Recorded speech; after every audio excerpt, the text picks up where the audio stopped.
কেন চুমু দিব? আমি জোরে কথা বলিনি। কেন চুমু দিব বলো? আমি কি জোরে কথা বলেছি? আমি কি জোরে কথা বলেছি? কখন? চুমু দিতে পাবো না। পড়ালেখার সময় দুষ্ট করো, কেন চুমু দিব? বলো কেন চুমু দিব? আমি কি করেছি? কই মারলাম? আমি তোমাকে এমন এমন করেছি, এটা কি মার বলে? আমি বললাম ভালো করে পড়ো, এটা কি মার বলে? আমি কি তোমার গায়ে মারছি? তাহলে আমি এখানে বলেছি, তাও তোমাকে চুমু দিতে হবে?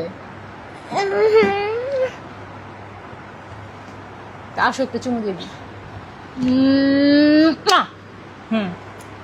ওকে, আর জোরে কথা বলবো না।